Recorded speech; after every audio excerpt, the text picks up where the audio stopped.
I'm not normally nervous when I have to talk to people. I'm a little nervous tonight, I'm going to have to say. Oh, don't be nervous. I know, I don't know why. All of a sudden about an hour ago, I'm like, oh, this is real now. This is real. Real laid back group here. Still not sure what you want to hear from me, but. We want to hear whatever you have to say. Okay. Well, let's see. Now, There's Robbie. Hey, we were just talking about you.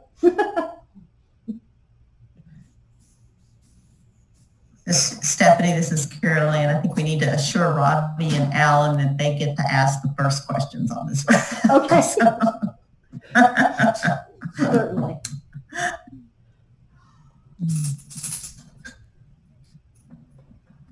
I'm wondering if Kirby's going to join us because he just responded to an email just now, so I think he's up. In Singapore, going to bed, and the guy in Australia is waking up. that's so crazy. I know, I think I woke up in the middle of the night last night, it was 2, and my son, who now works California time, is still at work, and I'm like, it's 2 o'clock. He goes, no, it's not. I'm like, okay.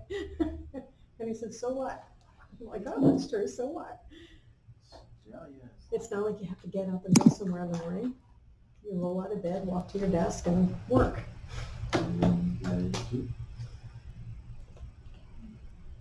For a few more. Probably Alan, probably Dana. Well, definitely Dana.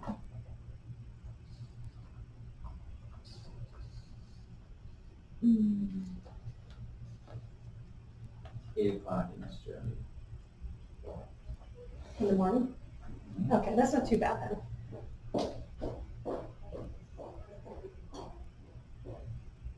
If I'd have done it a couple hours later, then Japan would have been all the waking up or going to sleep. Yeah, I don't know how Japan. There's Singapore, Switzerland. Oh, Singapore, sorry. Australia.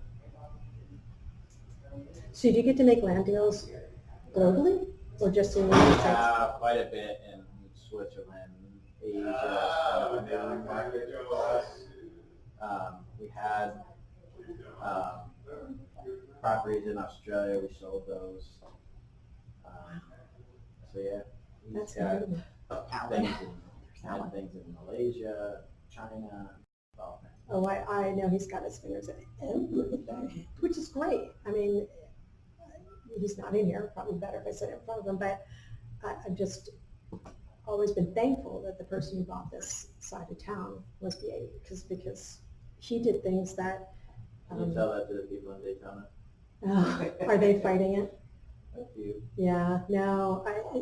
As a matter of fact, our church, Risen Savior at Salon Alethea, we were in talks of putting a church in here, but they wanted a non-denominational in the church. You know, they're pretty rigid. They were like, no, we can't have other religions teaching. And I'm just like, no, that's not how this works. Right. But yeah, it's really nice. Yeah.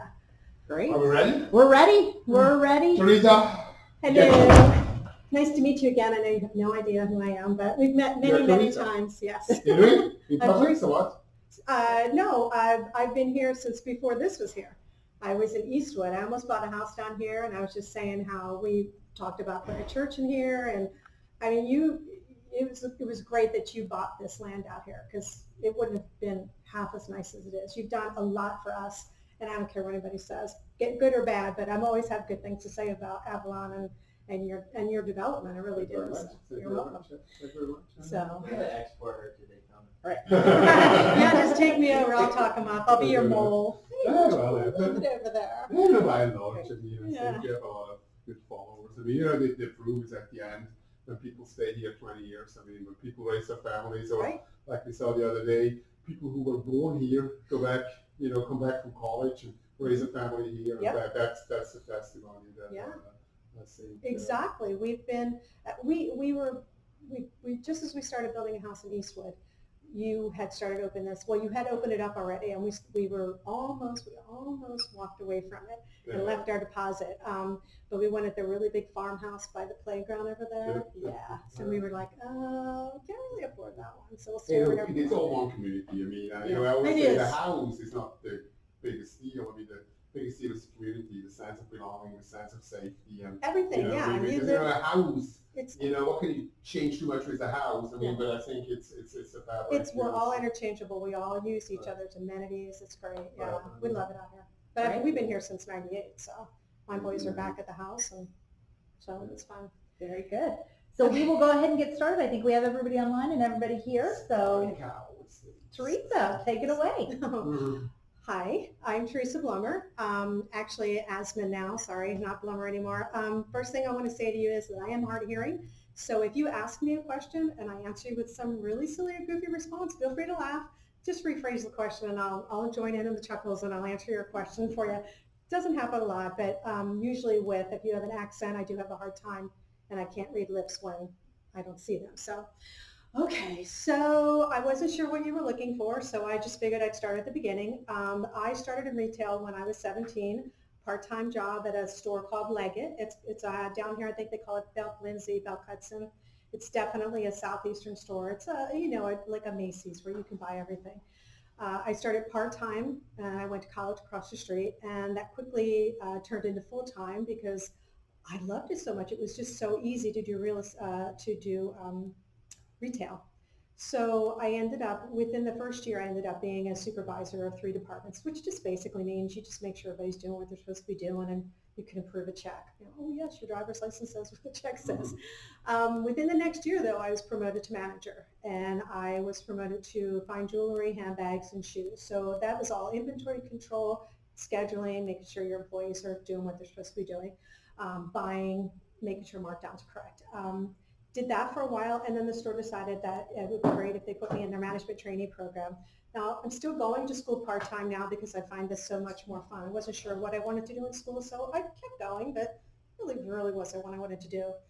Went through the whole management trainee program. It was great. I loved everything about it. You got to do everything from accounts payable, receivable, to marketing, receiving.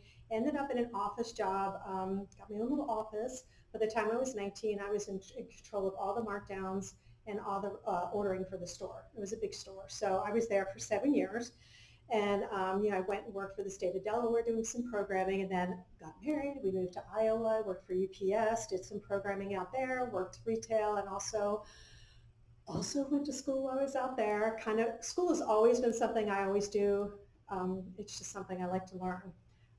One of the things I did while I was in Delaware, I also was, while I was I was a manager at Leggett, I got a part-time job.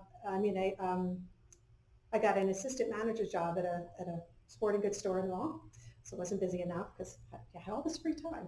And I also met a young man, his name was Sam, and he has Down syndrome. He came into the sporting goods store one day and he started telling me about this great ski team that they were on. I'm like, you ski? How would I? He's like, yeah, come skiing with us. I'm like, great. So Sam took me up and introduced me to Special Olympics. And for 4 years, they taught me more than I taught them how to ski, but we went to Special Olympics in Utah and we taught them how to downhill, and they taught me a bunch.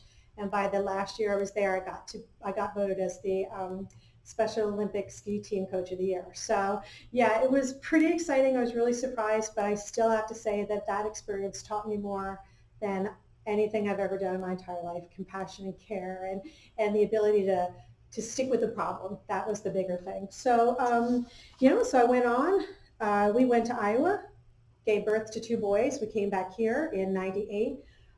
As I said earlier, moved into Eastwood, built a house, stayed there forever now. It's great. Did a lot of volunteering with the boys because my first child was born with autism. So I felt that my time was best spent making sure that his life was going to be perfect. Every parent knows that no child's life is perfect, but I was going to work as hard as I could to make sure his life was as easy as possible. He is now an electrical engineer. So I think I made the right choice. It took a little while to get there, but he's great. So if you need an electrician, let us know. We have one for you. So I stayed home, but that didn't mean I stayed home. Volunteered at the school. I ran the church youth program for 10 years. I ran the Cub Scout pack for 8 years, long after my children were out of it. I also started a food bank. I don't know if anybody had remembered that down on Risen Savior. You could order food online and you put your order in, and I would go up and sort it, and then we'd bring it down here and I'd make sure it was delivered to the right people. Had to have volunteers, so it was a lot of coordination, but again, amazing people. It wasn't a lot of people asking for something for free. They just wanted a little bit of help. And I wish that I had the ability to do that again. because right now we could really use that. But I don't, because that company that provided the food has gone out of business. So let's see. Yeah, and then we worked at Autism Speaks for a while because, that's not it. We don't have enough to do. Then I decided that the boys were getting older. It was time for me to stop making them do everything with me.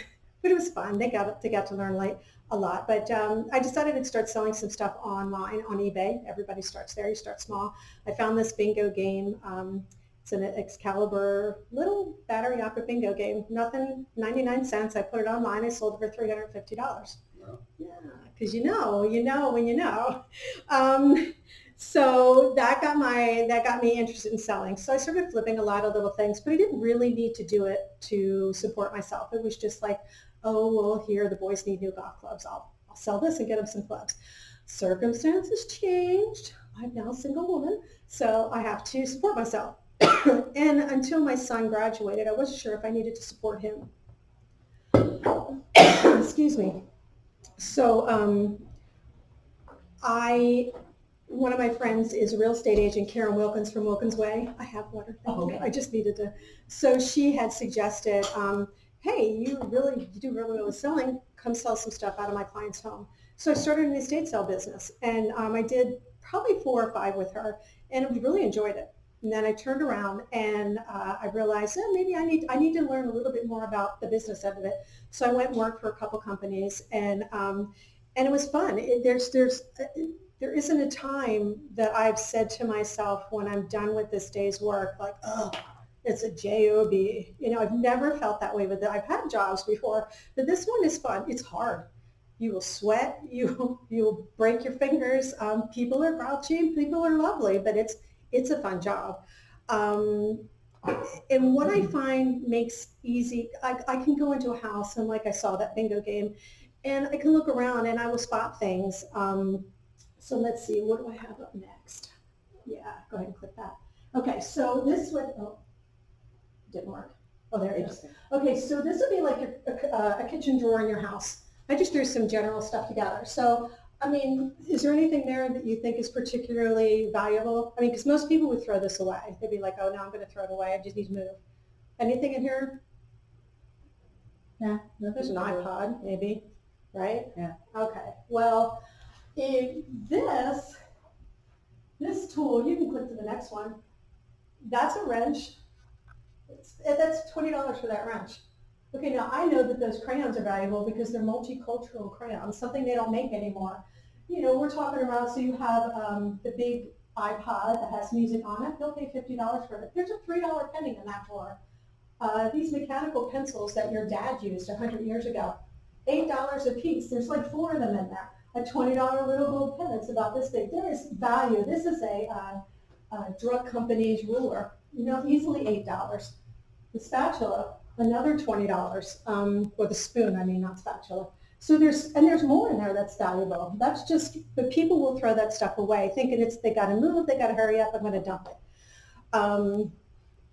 So, growing up the way I did, I was around, in Philadelphia, I was around a lot of antiques and just old stuff in general, well, what we would consider old. And so I grew to appreciate and ask a lot of questions about things. Everything is old in Philadelphia. The bricks are old, the streets are old, and everything is significant. My grandmother, she taught me all about china and glassware. My parents were lovers of music and medicine and cookware, which was odd. My grandfather taught me about tools. So I got to experience a lot of different areas. Furniture was important, but because they had to work so hard, I also understood that, just because you can buy a new couch doesn't mean you should. Is there something wrong with that couch? No. Fix it, use it until it wears out, cover it. But, let's reuse this stuff. We don't need to buy new on everything. The generations today, well, I guess probably more my generation, were brought up where they learned to throw things out. So now the kids they're all about recycling. So I see this trend it's going, I'm getting ahead of myself, but it's moving forward. Now, when you do estate sales, every sale is different and every sale is the same. So every sale is different because you have different furniture and you have different things, but everything's the same because you have different furniture and the same different junk. It just takes an eye to understand what you're doing. Last sale, I had a chocolate brown suede couch. Perfect couch and love seat. It would have been perfect for a young family with kids, single man just getting out on his own. Super comfy, which is important, and it hides stains really, really well. Easy to clean. The sale I have coming up, antique sofa, floral print. It's going to be a tough sell, but I know that there's someone out there that wants a sofa. I just have to be able to talk to the customers when they come in the door and hear what they're saying to me. If you come in and you tell me that you have, a 4 and a 6-year-old, well, I'm not going to steer you to that couch. I may steer you to the really cool patio furniture because you're probably going to be outside. So knowing and listening to your customer is a really big deal. I like being around people so that it never bothers me. Even the grouchy people that come into the store, to the house, they're like, oh, I can get this for that. And I'm like, that's excellent. You should tell me where you got that because I need some of those. So I do like to banter with people. I love to negotiate. So I never get insulted when someone comes into the home and is like, oh my God, these places, like, aren't they great? So it's a big game to me. You want to hit the next one? This guy I found in a closet. It'll be up in a second. Oh, he went too fast, but that's okay. Oh. But you'd never want that. This guy was in somebody's closet. Now, I looked at him. That's okay. It's all the same. I looked at him, and I knew immediately that he was important. Now, I wasn't sure how important, but I knew he was important, one, because he's tiki. He's a Hawaiian. Tiki, Hawaiian, huge right now. It can't get any hotter. And it's also, you can't read it, but it's also an airline advertisement. So it's United Airlines. So I made a note of that and went out, and you can click the next one. You would never buy it, but it's sold online for $500, and they paid for the shipping. So it's things like that. I can go into someone's house and notice these really little things that, somebody would have donated that. They would have not thought twice about that at all. They would have been like, oh, just get rid of it. But that's the key when you hire someone with an estate sale. I know what you should throw away. One of the clients I went in and started talking to, and it's so typical, and I try and teach them not to do this, is my first sentence is stop throwing things away. Because what you consider junk is really where all your money is. Everybody thinks it's just the furniture, but it's not.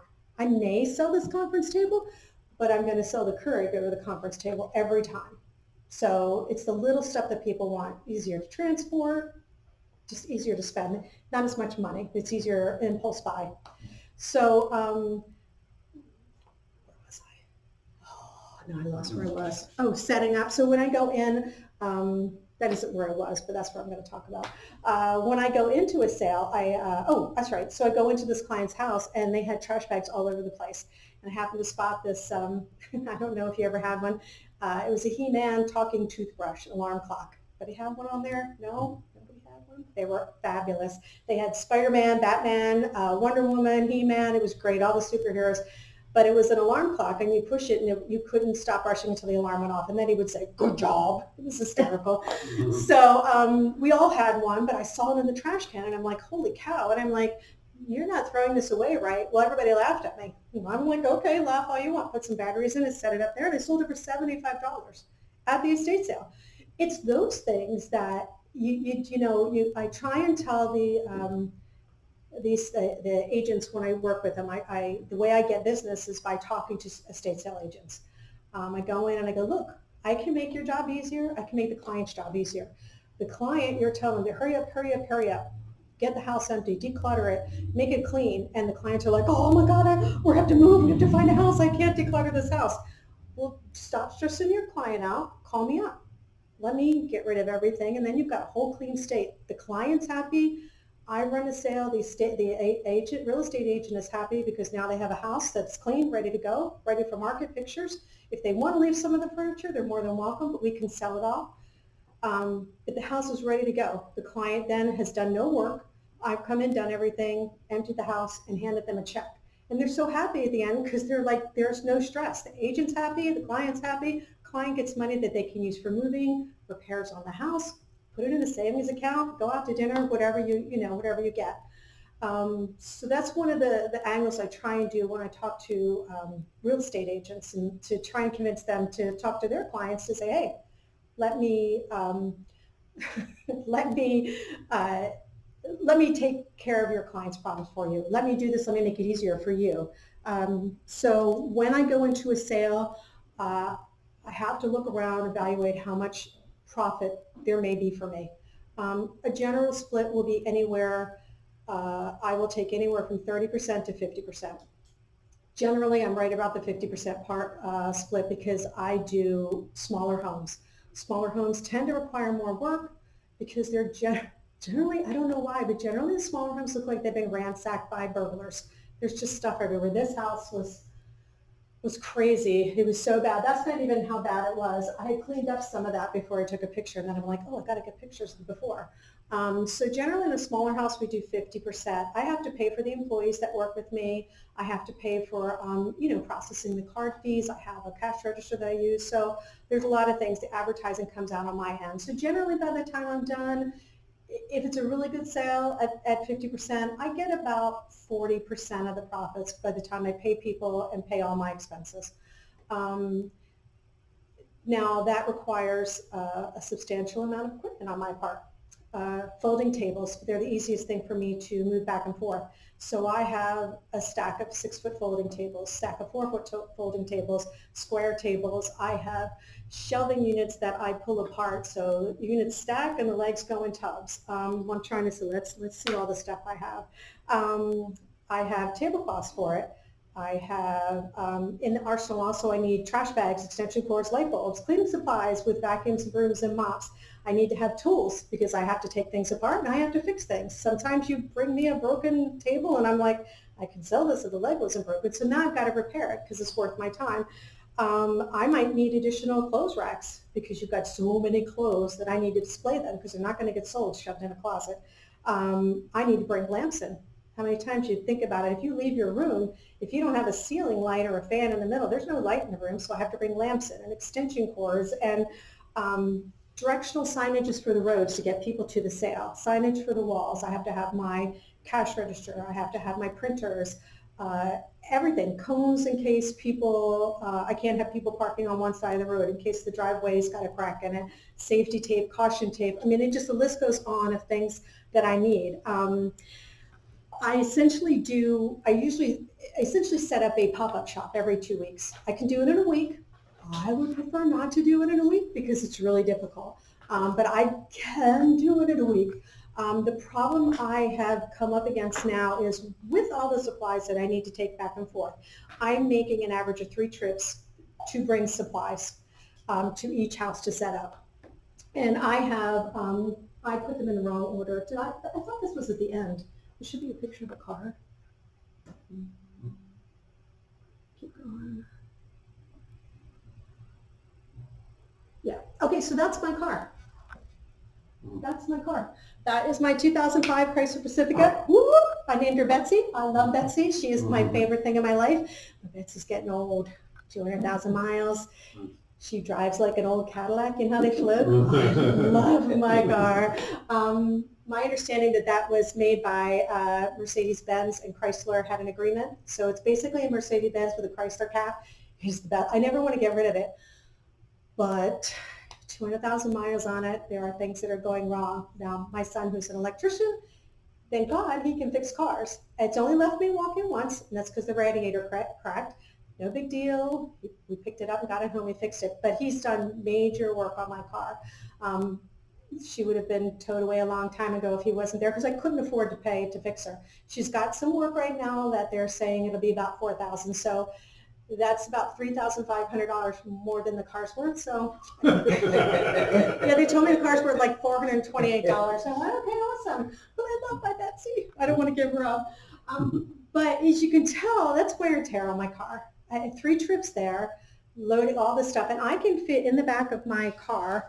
Where's I wrote it down. I had an actual number. Okay, I can put 6 6-foot tables, 2 4-foot tables, 2 shelving units, and approximately 25 tubs used for displaying. And I can put the cleaning box and my toolbox in the front seat. And that's 1 trip. And usually what happens? I need something else. I didn't bring enough of the big tubs or the small tubs because 25 tubs are all different sizes. I have giant ones, shoe boxes. there's always something I forget. So the next day, that slows work down because I don't have all my equipment.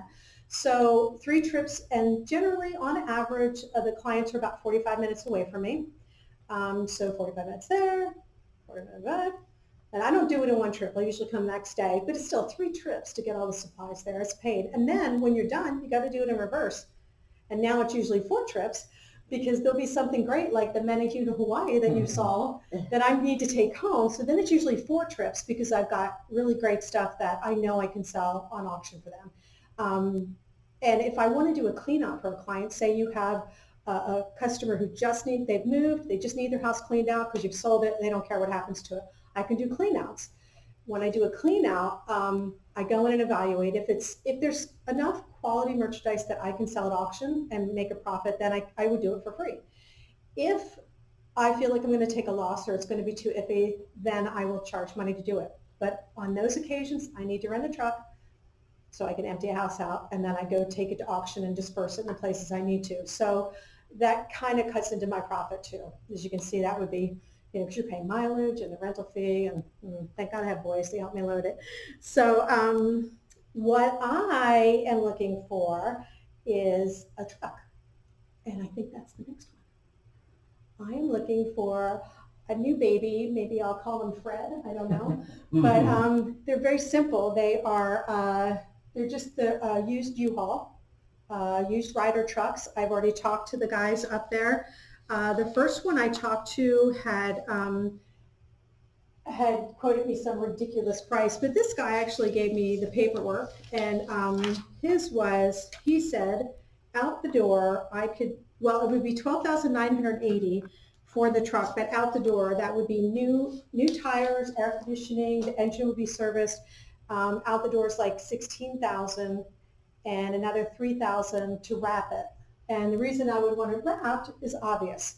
I drive 408, I-4, Alafaya Trail, all the major roads, 95, 536, all the time. That's how I get everywhere. Free advertising. People are going to see you. They notice those trucks. They may not know what it is, but the more I drive on those roads during rush hour, the more they're going to see it, and they're going to be like, oh, look at that cute truck. It's got spots on it. So I'm hoping that you guys will see fit that you can help me get a truck. It will help me also when I go to do setups. I would have everything. It would leave, oh my gosh, my poor house. All of my supplies right now are theoretically in a bedroom downstairs. And I say theoretically because it's really in the bedroom, in the dining room, and in the living room. And thank God my boys are very, they're okay because they know I'm working on it. My plans this year were to buy a truck on my own, and with the elephant in the room, the pandemic, it put the kibosh on a lot of our businesses, and some businesses aren't going to make it. I'm hoping and I'm working towards making this. I had plans in February, my sales were like $17,000. So I figured if I had a couple more months of that, I could go get a truck, but that kiboshed it. So the reason a truck would also be really great is being able to pull up into a client's home to do the setup. Look how professional I am now. I'm not trying to load 500 things from Betsy. Hey, look at my cool car. And so I've got this big advertisement. It looks professional in their driveway. The neighbors are now like, hey, they're having a estate sale. Hey, let's come. And then they come. Every time you have a sale, you get 3 or 4 people coming and asking if you can do a sale for them. So advertising in the neighborhood that you're always working is really one of the best ways to get the next sale. So that would be important. And I was able to persuade the church on Alafaya Trail to give me a parking spot for free. So it would be right there on Alafaya Trail where 18 million people drive back and forth on that road all hours of the day. You've been on Alafaya Trail, right? Okay. So I'm hoping that with the pandemic, it's changing now. I don't know how people feel about it. I had a sale 2 weeks ago, and it was okay. It wasn't like it was before, where people were very free with their money. They were like, ooh, we'll just do this. And, oh, sure, I love that lamp. They were a little bit more thoughtful about the purchases. It did take a little bit more time for me to convince some people to buy things. Could I have sold more if it was pre-pandemic? Absolutely. But I've also had friends in this business, and they are doing the same. They feel the same way. One just had a sale last weekend, and he felt the same way. He's like, oh, it's just so different. But we're not letting that stop us. We're finding other ways, online, Facebook marketplaces, any other way we can get the word out to sell the client's merchandise. On-site auctions are really good. It's really popular right now. So I've had a sale last month. I have a sale this next weekend, which were some of the pictures, which I don't know how I got them all mixed up, but sorry about that. So that sale coming up has got some really cute things in it, really great furniture, some little tchotchkes, some, I don't know if you can go back, I don't know if you can, okay. Like that seagrass couch, that should sell really well. Organ's never going to sell, but this is a Macintosh computer. That's going to sell for about $500. And they had no idea they had that. So I don't know if I took a picture of Pluto. There's a Pluto mirror in there. And yeah, I don't think so.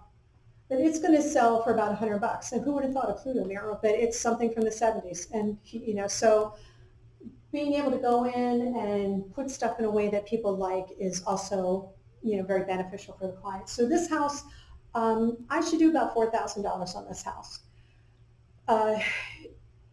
I'd be disappointed if I don't. That's what I'm expecting. And if it doesn't, I do have someone that comes in and buys stuff at the end.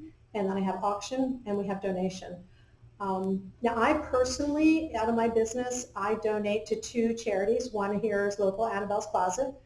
And I donate time and merchandise, and I'll give her opinions on furniture, what she should do.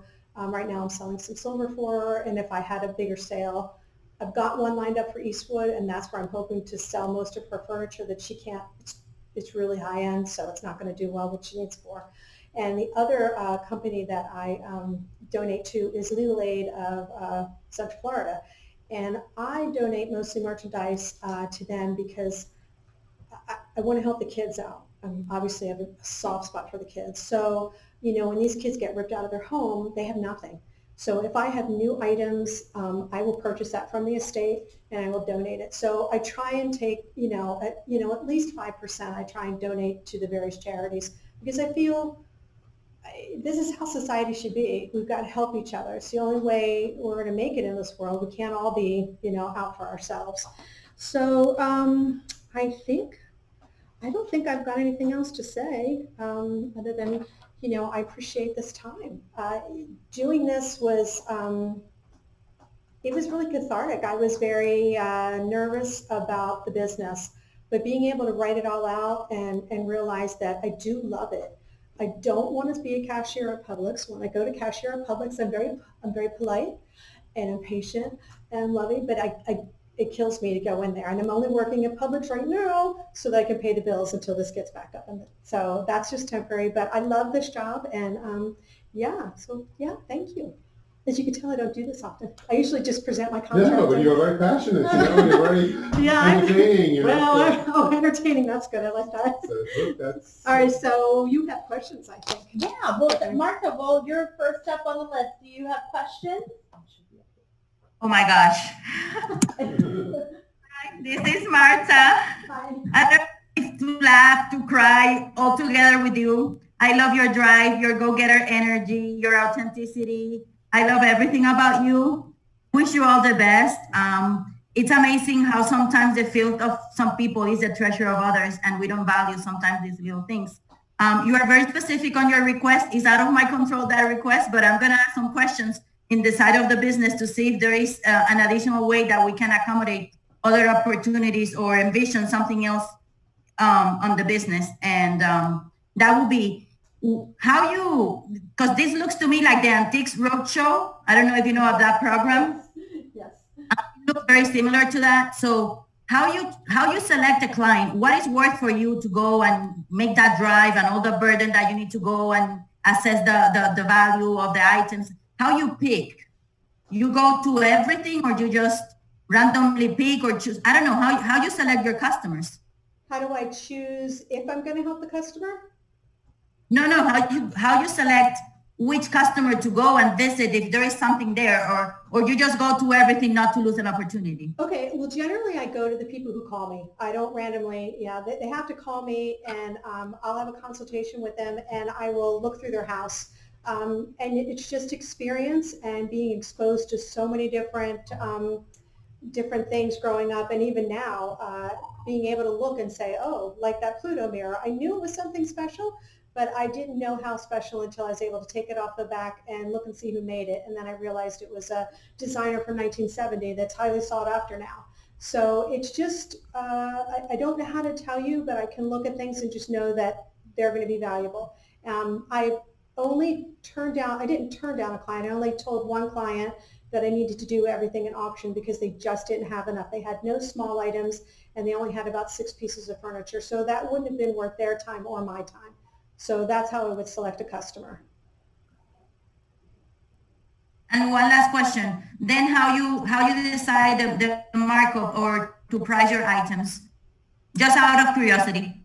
How do I decide what? How to price your items. Oh, again, that's when you first get started in it, your first thought is, well, what would I pay for it? Am I going to go into a house and give you $1,000 for a used mattress, even though that person paid? No one's going to give you $1,000 for a used mattress. And a lot of it is research. Something that I, like the Metahuna Hawaii guy, I knew he was special, but until I researched him, I didn't know how special. Then when I realized how much he would sell for, that's how I decide. So sometimes it's research, sometimes it's just plain experience, knowing that, floor lamps sell really well at estate sales, but table lamps don't. So I mark those lower. Art never sells unless it's something spectacular. So a lot of experience and some research goes into it. Awesome. Well, thank you. Oh, thank you. Thanks, Marta. Ravi, I'm so sorry. We were going to have you go first this time, but 6:30 in the now, morning but now you're up. It's like, No worries. Thanks, Stephanie. Hi, Teresa. Great presentation. I just wanted to build on Martha's question regarding how you choose your clients. So going forward, if you wanted to scale this business, and let's say you had like 100 customers coming to you, asking for a service, for example, but you could only do 10. How would you choose that 10? Because it's not possible for you to go down to every single one of that 100 customers, right? well, maybe. I would go to as many of the consultations as I could. I do have teams of people that work for me. Generally, the teams are people who are working part-time or unemployed, retired. So I do have enough people that would work for me that I could technically set up 3 sales and run 3 sales in a weekend. Do I want to do that yet? It might be a little scary, but I've done 2 sales in one weekend, so I have enough people that I call and work for me. But if it got to the point where there were too many sales, I do have friends in the business that, one, I could suggest that they use that other company, and 2, I would also suggest auction houses to clean it out. I would choose it by where I could help the client the most. If I know that an estate sale is going to get the client more money than an auction, then I'm definitely gonna, if I can't do it because I have too much commitments or they need it today and I've already got 6 people lined up, then I'm going to hand them off to another estate sale company that I trust, that I would let them do my home. So I would hand them off and let them do that. I would try and persuade them to push it off a little bit, but we know as well as everyone else that there's time crunches when when you have to sell homes. So if I have to share, I will, but I'll do whatever I can to make the customer whole and get them the most money. Right. Maybe just as an idea, you could implement some sort of maybe you require a customer to send you a photo before you arrange a meetup. So you can get like a rough idea. I prefer to go because you couldn't really tell in those pictures how bad the house was. When I walked in, there was trash on the floor that was this deep. So I have to be able to look past that. And sometimes you can make, a sow look like a prince in a picture. You can really manipulate how things look. So I definitely need to go. You need to check out things like the location. Is there parking? Is it in a safer area? Does the house smell? Is it cigarette smokers? We tend not to take houses that someone's been smoking in for 30 years because you can't sell anything. We know this from experience. If the dog and the cat have had free reign of the house, I may pass on that house too and suggest an auction. So I definitely need to get into the house and see the house and look at the quality of the merchandise. Okay, thank you. You're welcome. Robbie, I'm going to piggyback on that a little bit and talking about, like definitely you're the one with the eye and the one who can single those things out. But in order to scale your business a little bit, I think you might have to think about relinquishing some of that control. Have you thought about training somebody to be able to look for certain things? I mean, you can train them to check a box, this is a not smoking house, right, for those initial assessments. That's hard. It's not, you can either sell something or you can't, right?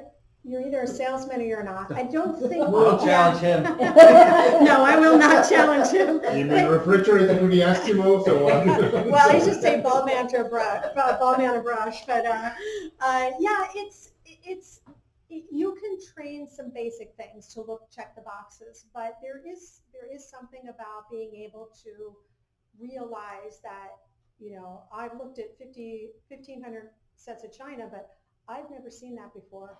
That's going to be different. You can train people to look for unique items, but if they don't have a background of either antiques or sales, it's really hard for them to pick out what is unique. I mean, would you have thought anything about the Meneghine there? Would you have, yeah, you'd have left him in the closet, right? And that's something that it's not something that it comes quickly. It would be something that they would have to work with you for a few years.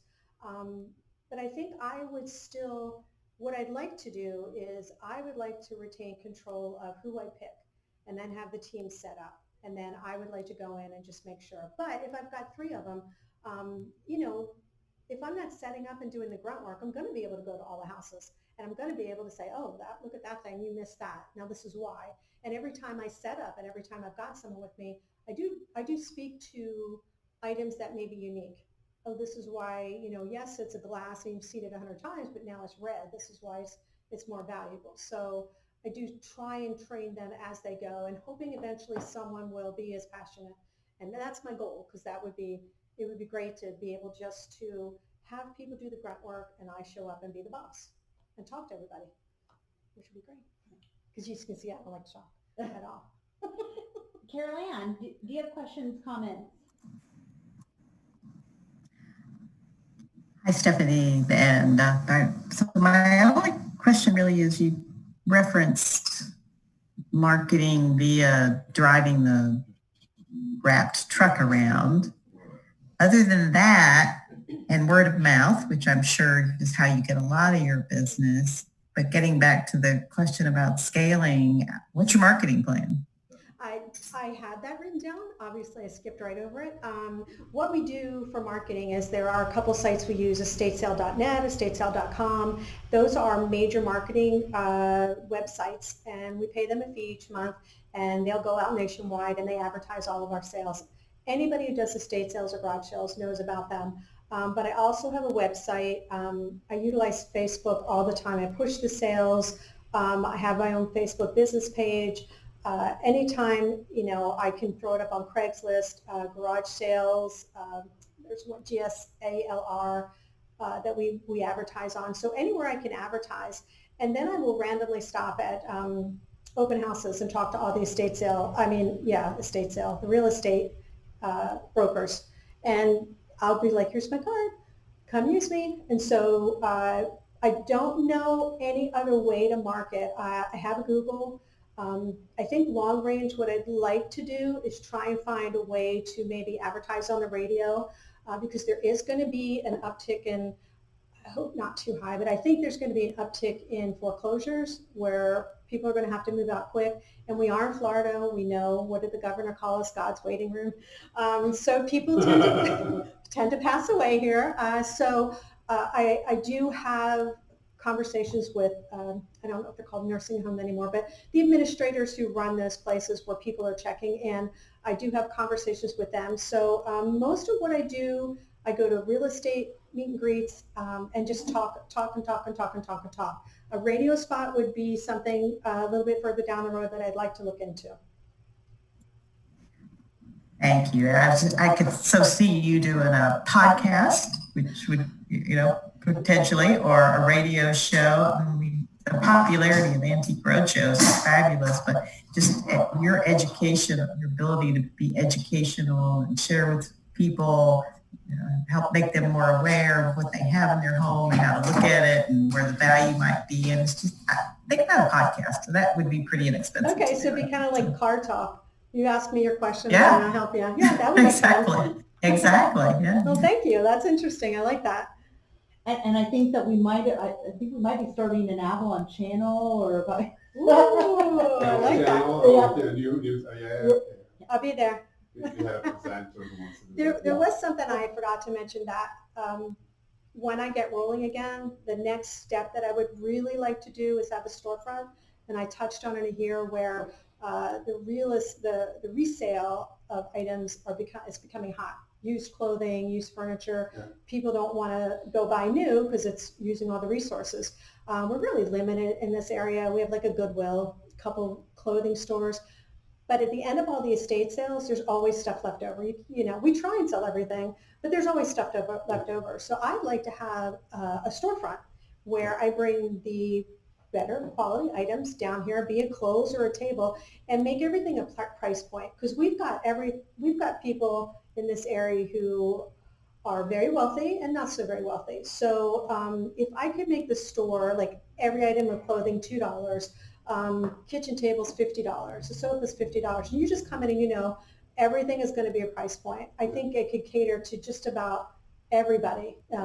People who are not making it as much, but they need the stuff, mm-hmm. and people who have a lot of money and could come what they want. So that's like, I don't know that I could do both at the same time right now, but that would be like, I'd love that. That would be, yes.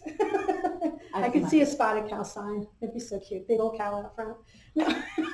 Come pet the cow. I'm sorry. No. Go off on tangents and my visions. That's good. So we have what? Alan, do you have any questions or comments for Teresa?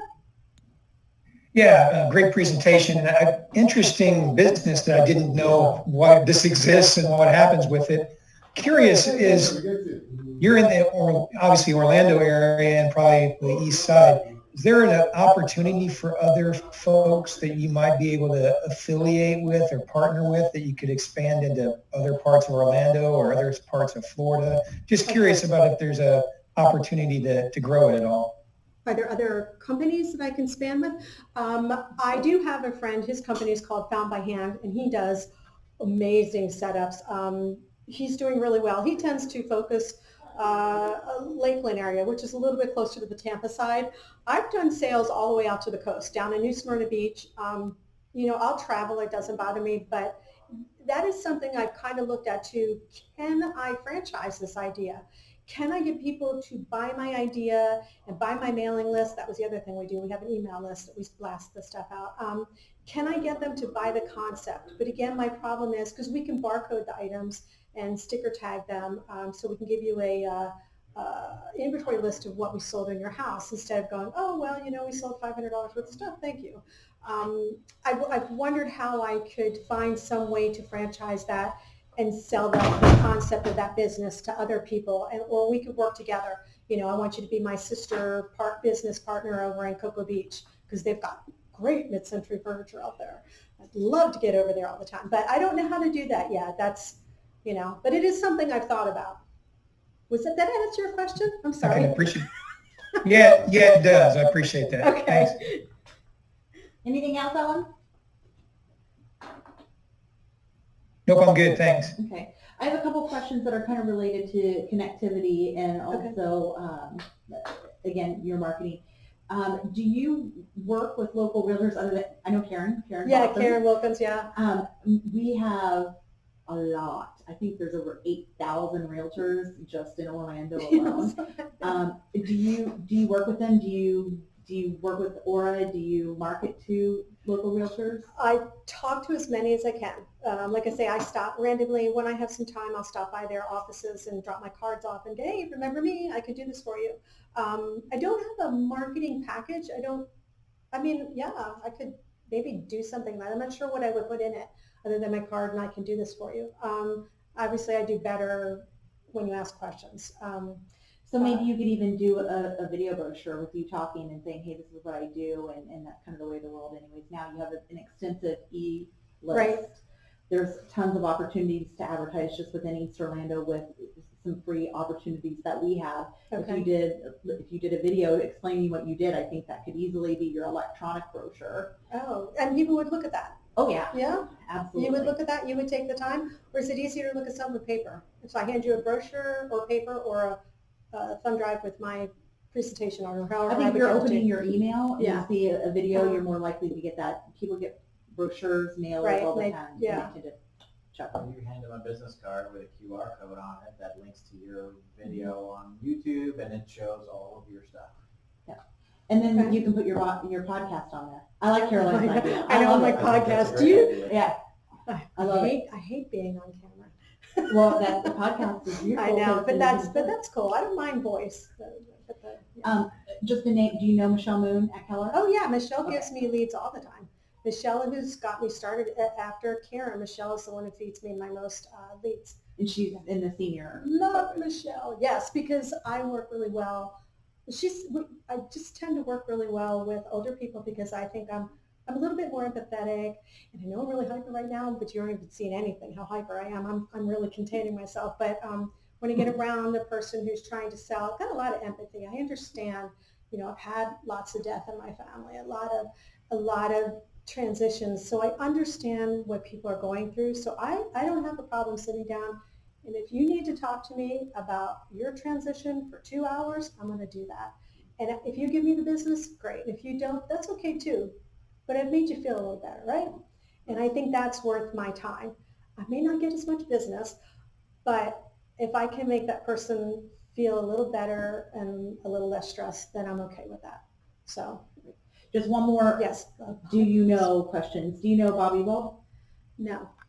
So he owns Ewald Auctions and he lives in Eastwood. Oh, Bobby. Yeah. I'm like, who? So he's just another, talking about connectivity and people who there may be an opportunity for you Right. to partner with him. Yeah, and I don't know why we're not connected more yet. I'll text Bobby. Yeah, say, hey, Bobby, go see Teresa. Yeah, and I get little green eyes when I see another estate sale company coming to Eastwood. I'm like, why are you here? You are not any good. I'm better.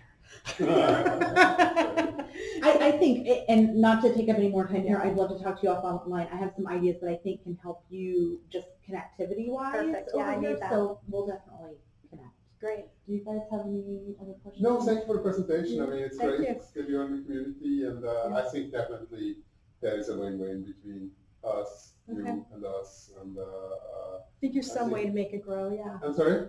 Figure some way to make it grow. Yeah, no, absolutely. I Yeah. mean, I think as you demonstrated, it's not that you need a ton of money. I mean, I think you need to boost your business with, network and with Yeah. ideas, and I think we'll definitely welcome you on the 5th floor, and I think go into the group of entrepreneurs, and I think just in our own organization. I mean, Yeah, we the should whole have building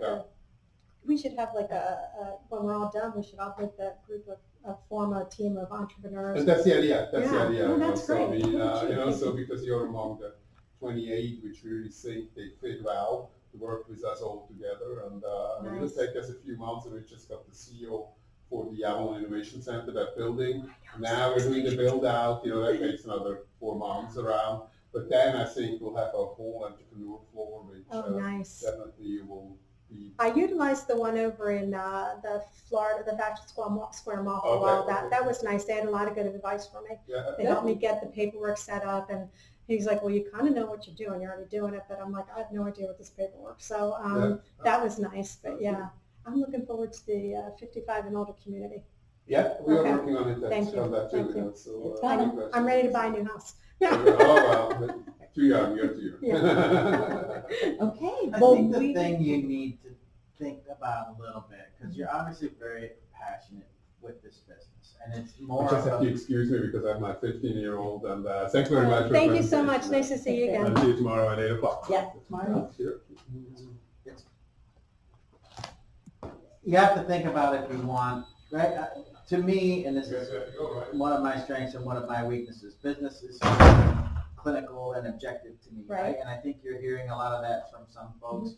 And I think we see opportunities for you to grow that business. To your point, franchise that business, merge with other people, take your version of your special sauce and try to figure out how other people can do that. Are they going to do it? They will never do it as good as you. They will never be as good as you. Right. And it just, I mean, I've been around entrepreneurs and involved in that my entire career and adult life, and no one will ever do it as good as him, right? You know, Alan was the CEO and I was the COO, and you know, I'm sure I never did it the way Alan would want it done. But you know, in order to grow, you have to let go of that. Right. And I think this team around this table and in the fifth floor can absolutely help you do that and try to figure out how to align what it is you do want to do and what it is you're very good at, and then what can you let go of that is not so great, but still give you the opportunity to be that.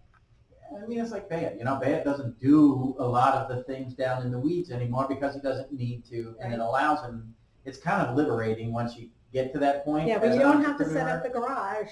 Right? That's what I'm But you have to be okay with the fact that they're not going to set the garage up, quote unquote, right. That's fine. Right? But I can live with absolutely that. see why you were talking, and we've talked about this. You see it in my garden.